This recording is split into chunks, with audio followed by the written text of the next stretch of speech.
It's been 10 years since Nissan took a very brave decision to replace two cars with one, the Almera and the Primera, with the Nissan Qashqai. Now, it's come a hell of a long way in that time and has sold more cars each year than the year before. In fact, last year, 2016, it was the 5th best-selling car in the UK. It's also come a long way in its look, feel and quality. Those early cars looking a little bit like a hippo. See what I mean? And new for 2017 is a facelift of the second generation Qashqai. In fact, it's more than just a facelift, it's more of a second generation 2.0. At the front, you get a new, sleeker look. It's recognisable as Qashqai, but I think improved. These headlights are LED and quite designer. You get a V-motion grille and a new bonnet, whilst underneath the front splitter is a system to create a vortex to reduce the amount of buffeting underneath the car. The Qashqai is available with 4 engines, 2 petrols and 2 diesels. The petrols start with a 1.2 litre 115 PS and are topped out by 1.6 163 PS. Diesels, you get a 1.5 110 PS and a 1.6 130 PS. Now, all come with a 6-speed manual gearbox as standard. However, the most powerful diesel has the option of an Xtronic automatic gearbox. That engine is also available with all-wheel drive, although it can only be had with the manual gearbox. You then get to choose from 5 trim levels, including a new range-topping Techno Plus. Prices start from £19,245. However, we're testing that Techno Plus with the most powerful 1.6 litre petrol engine, which costs £29,250. Now, revisions to the back are confined to a redesign for the taillights and a new bumper. Now, the tailgate is manually operated and opens to a big wide opening and quite a low lip, although that opening does narrow as you go up. Lower trim models get a 430 litres capacity, but in the higher trim with the Bose sound system, which is based underneath the floor, that drops to 401. The floor itself is flat and square and has 2 compartments either side with a couple of bag hooks, but frustratingly it has this panel floor system, which I don't like. It's a bit fiddly and unnecessary. You can split the floor into different compartments, which is great, but if you ever want to get below the panels, you've got to get everything out the boot, including the panels, to lift up the floor to get the tyre inflation kit. No biggie, but I don't like it.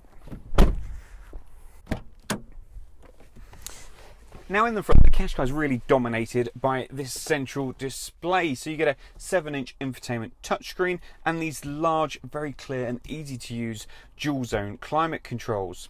It's also got a little bit of a homage to that hippo I mentioned earlier, with these air vents which look like the eyes just poking out of the water of the hippo. What it's also going to hear is a really nice classy finish. So the materials are soft touch at all the major touch points really, and there's leather trim on the armrests and the center console. Whilst these Nappa leather seats are a first for Nissan, but only available on this Techno Plus model. So as I mentioned, you get the infotainment touchscreen and the dual zone climate control. You also get a starter button, electronic handbrake, cruise control, auto lights and wipers, lane departure warning button down the side, and on this model, these lovely electrically operated seats. Now, they've got a good range of slide and backrest tilt and 2 memory settings on the driver's side. In the lower seating position, I've got plenty of headroom, even with this standard panoramic sunroof with its electrically retractable blind. The steering wheel has a lever down the side and has very decent tilt and reach adjustment, which means most should be able to get comfortable in here. You feel as though you've got a lot of room, there's good shoulder and elbow room, and everything you touch is leather covered, which is really rather pleasant. Storage wise, there's a door bin which is quite narrow but will take a bottle, a very small storage area here, 2 cup holders, an even smaller storage area here, and then this split level armrest. So the armrest is fixed in position, but pull the right panel and you get a floating tray, pull the left panel and you get a deep compartment. That's got a USB and auxiliary port in it as well. The glove box is actually pretty decently sized and very usable. Getting into the rear couldn't be simpler with these big opening wide doors, and once in you're greeted by this comfortable leather and lots of leg and knee room. The only downside though is your left foot is pushed in slightly because of the floor mounts for the front seat, but generally it's not too bad. There's leather on the armrest, so you can get very comfortable in here. The central transmission tunnel isn't too high or wide, but again, because of that foot issue, it's probably best kept to 2 people rather than 3. The door bin has a space for a can of Coke, there's a small storage area there, and then the central armrest folds down with 2 further cup holders. This is also nicely padded. What I would say though is children in here, if you're a bit small, this is quite high, might feel a little bit claustrophobic, but other than that, with the big panoramic sunroof, you've got a good view and it's a nice place to be. But that's enough in here, let's get this on the road and see what it's like to drive. So to improve the ride, the Qashqai now gets a reduced spring rate, softer shock absorbers and dampers. It's also got a 16% stiffer anti-roll bar at the front, and the steering's self-centering weight has been increased. So the question is, has it all worked? In part, yes it has. If you're on a super smooth A-road or motorway, the ride is sublime. This is a proper long distance cruiser and it's really super comfortable. However, if you're on any road that's not as flat as a bowls green, then you're going to feel a little bit of vibration. It just rumbles away and is quite fidgety, particularly going through towns and rural villages and on some country lanes. However, it is well damped. You can feel the control as the body's coming down once you've gone over a little bridge like that or a hillock or bump in the road. It settles really very nicely. On the handling front, the faster you go, the better it is, although you'd never call it sporting in any manner. However, if you're going slower, and probably the sort of speeds that this car's going to be driven at, it really does roll and lurch through corners and around roundabouts. And coming on to a more troubling fact is how little front end grip there is. It really does spin up very easily when pulling away from junctions or going around tighter corners. It starts to drift out and understeer far too easily. In the main, the steering's really light, which means going around town, it's an absolute cinch to drive, to manoeuvre through tighter areas and to get in and out of parking spaces. The only time you ever feel anything other than consistency in it is if you're pushing on a bit through a faster corner. Mid-corner, you'll feel a little twitch and you might have to adjust your steering angle, but that's about it. The 1.6 litre 4-cylinder petrol under the bonnet produces 161 brake horsepower and 177 pound-feet of torque. Now that may be enough to get it from standstill to 62 in 8.9 seconds, which isn't too bad, but the problem is low-end grunt. There just isn't any. You have to get to at least 2,250 revs before anything happens. That means you bog down a hell of a lot, much more often than you'd want.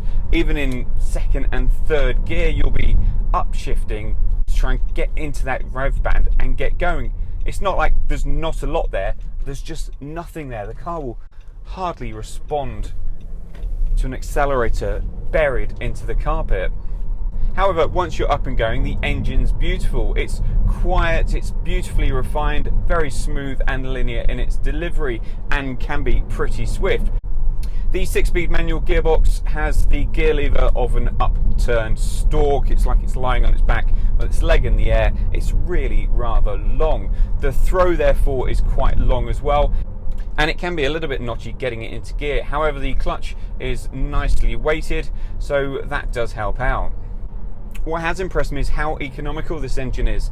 On an official combined cycle, it will return 48.7 miles to the gallon, but in the real world, I've done 200 odd miles, and this has averaged 44, and it was easily doing 48 on a road and on the motorway. That's a really good return. However, CO2 emissions aren't the best at 134 grams per kilometre. So the vortex system under the front splitter seems to be working well. There's no buffeting. There is, however, wind noise at 50 miles an hour and above, and there's quite a lot of road roar. You'll also hear the suspension working over bigger bumps. Visibility to the front and side is excellent thanks to big windows and a high up sitting position. Over the shoulders a little bit obstructed, but actually not too bad. You've got that little quarter window in the rear pillar, which does help out. Reversing, this has got a reversing camera and parking sensors, so that's no problem at all.